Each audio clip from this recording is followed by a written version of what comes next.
उत्तर प्रदेश में चल रही सियासी हलचल के बीच एक बड़ी खबर सामने आई है। पूर्व बीजेपी सांसद मेनका गांधी का बड़ा आरोप सुल्तानपुर के मौजूदा सांसद और समाजवादी पार्टी के नेता पर चुनावी हलफनामे में गलत जानकारी देने का आरोप लगाया है। उत्तर प्रदेश की सुल्तानपुर से बीजेपी की पूर्व सांसद मेनका गांधी ने समाजवादी पार्टी सपा के निर्वाचित सांसद रामभुवाल निषाद के खिलाफ हाईकोर्ट की लखनऊ बेंच में अपील की है। मेनका गांधी ने सपा सांसद के निर्वाचन को हाईकोर्ट में चुनौती दी है। बीजेपी नेता ने हाईकोर्ट से रामभुवाल निषाद का निर्वाचन रद्द करने की मांग की है। जानकारी के अनुसार मेनका गांधी शुक्रवार को हाईकोर्ट की लखनऊ बेंच के वरिष्ठ रजिस्ट्रार के समक्ष अपने अधिवक्ता प्रशांत सिंह अटल, अमित जायसवाल, विजय विक्रम सिंह और डॉक्टर पूजा सिंह के साथ उपस्थित हुई। याचिका में कहा गया है कि निर्वाचन उम्मीदवार पर कुल 12 आपराधिक मामले लंबित हैं, जबकि चुनाव की प्रक्रिया की शुरुआत के दौरान फॉर्म 26 दाखिल करते समय प्रतिवादी ने केवल 8 का खुलासा किया था। याचिका में यह आरोप लगाया गया है कि आपराधिक पृष्ठभूमि को छिपाना भ्रष्ट आचरण का कार्य है और इस प्रकार यह पूरी तरह से लोक प्रतिनिधित्व अधिनियम 1951 की धारा 100 के तहत आता है। चुनाव याचिका में यह प्रार्थना की गई है कि केवल इसी आधार पर सुल्तानपुर 38 लोकसभा निर्वाचन 2024 का निर्वाचन शून्य घोषित किया जा सकता है। वहीं अगर कोर्ट इस मामले में एक्शन लेता है तो रामभुवाल निषाद गलत साबित होते हैं तो सपा मुखिया अखिलेश यादव के लिए बड़ा झटका साबित होगा, क्योंकि अखिलेश यादव की सपा ने लोकसभा चुनाव 2024 में अब तक का सबसे शानदार प्रदर्शन किया है। यूपी में सपा ने इस चुनाव में 38 सीटों पर जीत दर्ज की थी और उसके गठबंधन में चुनाव लड़ी कांग्रेस पार्टी ने राज्य में 6 सीटों पर जीत हासिल की। उसके साथ ही बीजेपी को इस चुनाव में 33 सीटों पर जीत मिली, जो कि पिछले चुनाव से काफी कम थी। बता दें कि लोकसभा चुनाव में समाजवादी पार्टी के रामभुवाल निषाद ने भारतीय जनता पार्टी की उम्मीदवार मेनका गांधी को 43,000 से अधिक मतों से पराजित कर दिया था। सपा उम्मीदवार निषाद को 4,44,330 वोट मिले, जबकि भाजपा की गांधी को 4,01,156 मत मिले। बता दें कि अपने राजनीतिक इतिहास में पहली बार मेनका गांधी को चुनाव में हार का सामना करना पड़ा था। सुल्तानपुर सीट हमेशा से ही जातियों के समीकरण में उलझी रही है। यही कारण है कि यहां डीबी राय को छोड़कर कोई दूसरी बार सांसद नहीं बन सका। सुल्तानपुर लोकसभा सीट पर इतिहास रचने वाली समाजवादी पार्टी जातीय समीकरण साधने में सफल रही। पिछड़ा वर्ग के निषाद समुदाय के प्रत्याशी रामभुवाल पर भरोसा जताया गया। सुल्तानपुर सीट पर निषाद समुदाय के करीब 2 लाख वोटर है, जिन्होंने वर्ष 2014 और 2019 के लोकसभा चुनाव में बीजेपी के पक्ष में ज्यादा से ज्यादा मतदान किया था, जिसका नतीजा यह रहा कि लगातार चाचा शिवपाल को विधानसभा में नेता प्रतिपक्ष नहीं बनाया गया और पीडीए से वोट लिया नेता प्रतिपक्ष ब्राह्मण को बना दिया। बाकी जो दरी बिछा रहे थे वो दरी बिछाते ही रहेंगे। बाप को अपमानित करने के बाद शिवपाल यादव को भी अपमानित किया। विपक्ष के दावेदार शिवपाल यादव थे, समाजवादी पार्टी ने उनके साथ खेला कर दिया। समाजवादी पार्टी ने हमेशा बाप के बाद चाचा को अपमानित किया। बेचारे चाचा ने अपनी पार्टी का विलय समाजवादी पार्टी में किया था। आखिर अखिलेश भैया को शिवपाल सिंह यादव से इतनी दुश्मनी क्यों है? हमेशा जब भी उन्हें मौका मिलता है अपने चाचा श्री शिवपाल जी का अपमान करने से नहीं चूकते। आज नेता प्रतिपक्ष की घोषणा करते हुए उन्होंने अपने चाचा जी को दरकिनार करते हुए माता प्रसाद पांडे जी को नेता प्रतिपक्ष बनाने की घोषणा की है। उत्तर प्रदेश की राजनीति में काफी दिन से चल रही चर्चा की यूपी विधानसभा में नेता प्रतिपक्ष कौन होगा, इस पर अब विराम लग गया है। समाजवादी पार्टी की तरफ से विधानसभा में नेता प्रतिपक्ष के तौर पर ब्राह्मण फेस माता प्रसाद पांडे का नाम पर मुहर लग चुकी है। सपा ने लेटर जारी करते हुए इसका ऐलान किया है। माता प्रसाद पांडे अखिलेश सरकार में विधानसभा अध्यक्ष भी रह चुके हैं।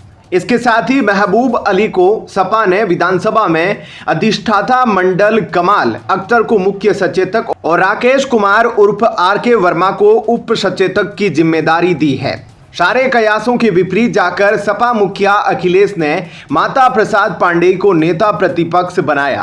काफी दिनों से चर्चा थी कि विधानसभा में अखिलेश यादव चाचा शिवपाल को भी यह जिम्मेदारी दे सकते हैं।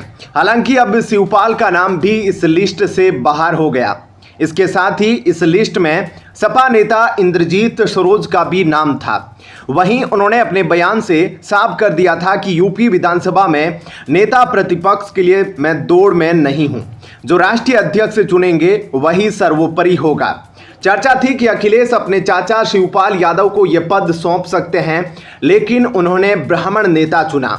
माता प्रसाद पांडेय को नेता प्रतिपक्ष बनाए जाने पर केशव प्रसाद मौर्य ने एक्स पर लिखा, यूपी विधानसभा में नेता प्रतिपक्ष बनने पर श्री माता प्रसाद पांडेय जी को बधाई है।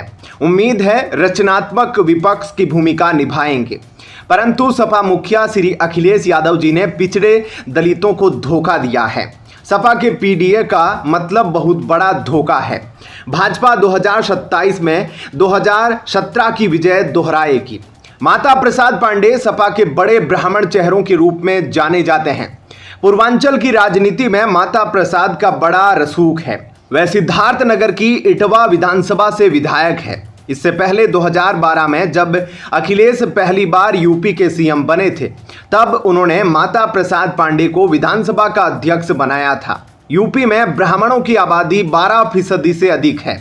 हाल ही में संपन्न हुए लोकसभा चुनाव में समाजवादी पार्टी को बड़ी सफलता मिली है। माना जा रहा है कि पिछड़े और दलितों ने बड़ी संख्या में सपा कांग्रेस गठबंधन को वोट दिया। हालांकि अगड़ी जातियों का वोट बीजेपी को बड़ी संख्या में मिला। ऐसे में अब विधानसभा चुनाव से ठीक 2 साल पहले अखिलेश यादव ने नेता प्रतिपक्ष की कमान ब्राह्मण चेहरे को सौंपी है और अगड़ी जातियों को साधने की कोशिश की है। आपका इस खबर को लेकर क्या कुछ कहना है, कमेंट सेक्शन में अपनी राय जरूर बताएं। धन्यवाद। जय हिंद। राहुल गांधी के करीबी मार्गदर्शक जयराम रमेश को अभी एक दिन पहले राज्यसभा में बजट पर चर्चा के दौरान टोका टोकी करने पर राज्यसभा के सभापति जगदीप धनखड़ ने यहां तक कह डाला था कि आपको किसान का क ख ग नहीं पता, जिसके बाद जयराम रमेश की काफी फजीहत हो रही थी। तो वहीं अब ममता बनर्जी के झूठ का समर्थन करने पर फिर से बुरे फंस गए हैं। पश्चिमी बंगाल की सीएम ममता बनर्जी को लेकर कांग्रेस में एक बार फिर से अंदरूनी कलह सामने आई है।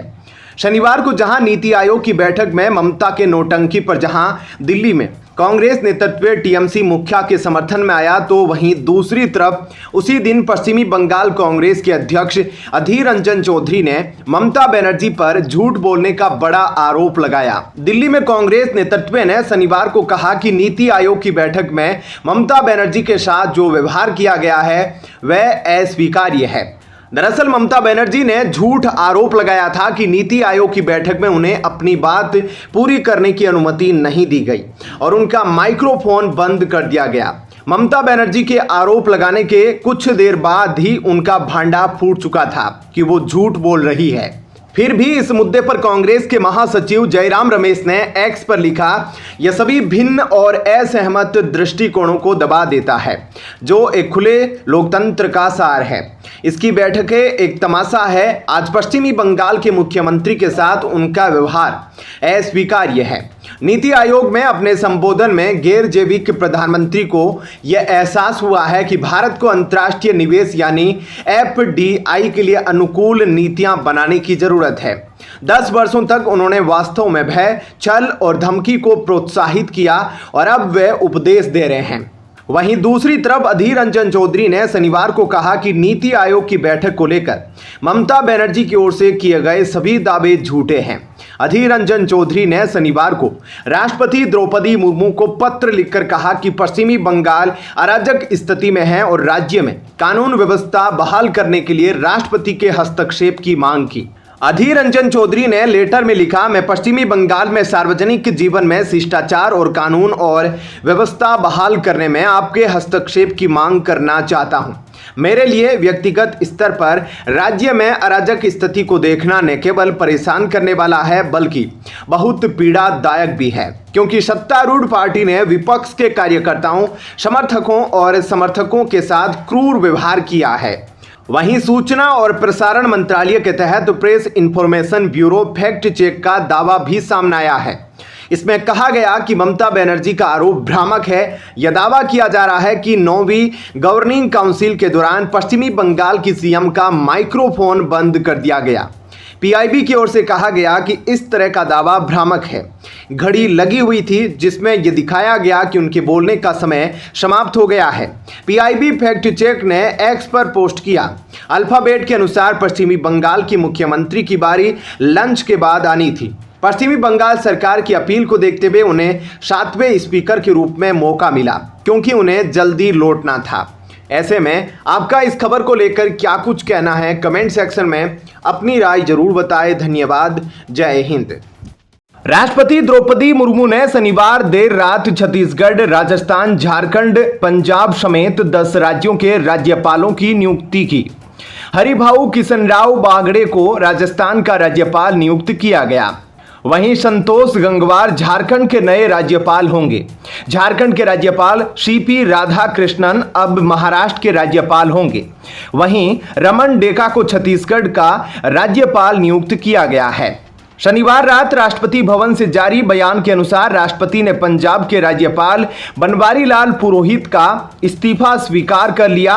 83 वर्षीय बनवारी लाल पुरोहित ने फरवरी में भारत के राष्ट्रपति को एक संक्षिप्त पत्र में व्यक्तिगत कारणों का हवाला देते हुए अपने पद से इस्तीफा दे दिया था। अपने पत्र में पुरोहित ने कहा, व्यक्तिगत कारणों और कुछ अन्य प्रतिबद्धताओं के कारण मैं केंद्र शासित प्रदेश चंडीगढ़ के राज्यपाल और प्रशासक के पद से अपना इस्तीफा दे रहा हूं। कृपया इसे स्वीकार करें और उपकृत करें। अब असम के राज्यपाल गुलाब चंद कटारिया पंजाब के राज्यपाल और केंद्र शासित प्रदेश चंडीगढ़ के प्रशासक होंगे। राष्ट्रपति ने चंडीगढ़ के प्रशासक के पद से भी पुरोहित का इस्तीफा स्वीकार कर लिया। तमिलनाडु के राज्यपाल के रूप में 4 साल के कार्यकाल के बाद पुरोहित ने सितंबर 2021 में पंजाब के राज्यपाल की भूमिका संभाली थी। पंजाब में उनका कार्यकाल आम आदमी पार्टी सरकार के साथ लगातार टकरावों से भरा रहा। खासकर पंजाब राजभवन की ओर से विभिन्न कानूनों को मंजूरी दिए जाने के लंबित रहने को लेकर जब भी राज्यपाल पुरोहित ने चिंता जताई या स्पष्टीकरण मांगा तो मुख्यमंत्री, कैबिनेट मंत्रियों और आधिकारिक प्रवक्ताओं सहित आपने कड़ी प्रतिक्रिया दी। उन्होंने पुरोहित पर भाजपा से प्रभावित होने और उनकी सरकार के खिलाफ साजिश रचने का आरोप लगाया, कई बार लगाया है। इसी तरह लक्ष्मण प्रसाद आचार्य को सिक्किम के राज्यपाल पद से हटाकर असम का राज्यपाल बनाया गया है। आचार्य के पास मणिपुर के राज्यपाल का अतिरिक्त प्रभार भी होगा। ओम प्रकाश माथुर को सिक्किम के राज्यपाल का पद सौंपा गया है। जिष्णु देव शर्मा को तेलंगाना का राज्यपाल बनाया गया है। आपको बता दें कि हरिभाऊ किशनराव बागड़े को राजस्थान का राज्यपाल नियुक्त किया गया है।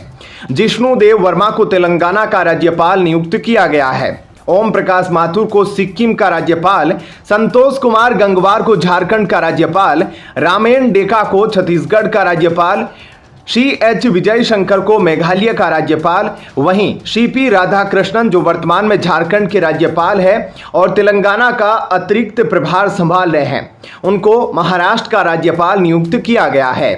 वहीं गुलाबचंद कटारिया जो वर्तमान में असम के राज्यपाल है, उनको पंजाब और चंडीगढ़ का राज्यपाल नियुक्त किया गया है। लक्ष्मण प्रसाद आचार्य जो वर्तमान में सिक्किम के राज्यपाल है, उनको असम का राज्यपाल नियुक्त किया गया है और उन्हें मणिपुर के राज्यपाल का अतिरिक्त प्रभार दिया गया है।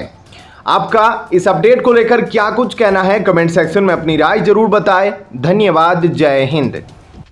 महाराष्ट्र के ठाणे जिले में शुक्रवार को शिवसेना यूबीटी के युवा इकाई के 5 पदाधिकारियों ने अंतरकलह का आरोप लगाते हुए इस्तीफा दे दिया। युवा सेना प्रमुख आदित्य ठाकरे को भेजे अपने त्यागपत्र में उसके उप जिला प्रमुख अर्जुन डाबी, नगर पदाधिकारी किरण जाधव और 3 अन्य ने कहा कि संगठन में मौजूदा अंतरकलह ने उनके प्रयासों को कमजोर किया है। उन्होंने कहा कि गुटबाजी के चलते उनकी निष्ठा पर प्रश्न खड़ा किया जा रहा है। शिवसेना यूबीटी के ठाणे जिला इकाई के प्रमुख केदार धिगे ने कहा, शिवसेना सुप्रीमो दिवंगत बाला साहेब ठाकरे और पार्टी नेता दिवंगत आनंद धिगे ने पार्टी छोड़ने वाले को कोई महत्व नहीं दिया। नई पीढ़ी बाला साहेब ठाकरे और धिगे के आदर्शों के आगे बढ़ाने के लिए तैयार है। केदार धिगे आनंद धिगे के भतीजे हैं। वहीं महाराष्ट्र विधानसभा चुनाव से पहले उद्धव गुट के शिवसेना विधायकों की मुश्किलें लगातार बढ़ती ही जा रही हैं। शिंदे गुट ने शिवसेना के चीफ भरत गोगावले ने बॉम्बे हाई कोर्ट में याचिका दायर की है। गोगावले ने उद्धव गुट के विधायकों को अयोग्य ठहराने के मामले पर कोर्ट से जल्द फैसला लेने की मांग की है। भरत गोगावले ने हाई कोर्ट में याचिका दायर कर आगामी विधानसभा चुनाव से पहले यूबीटी विधायकों को अयोग्य ठहराने की मांग की है। भरत गोगावले ने कहा है कि अपने व्हिप का पालन नहीं करने वाले उद्धव ठाकरे गुट के विधायकों के खिलाफ याचिका दायर की गई थी। शिंदे गुट के शिवसेना विधायक भरत गोगावले ने अपनी याचिका में बॉम्बे हाई कोर्ट से इस मामले पर जल्द निर्णय लेने की मांग की है।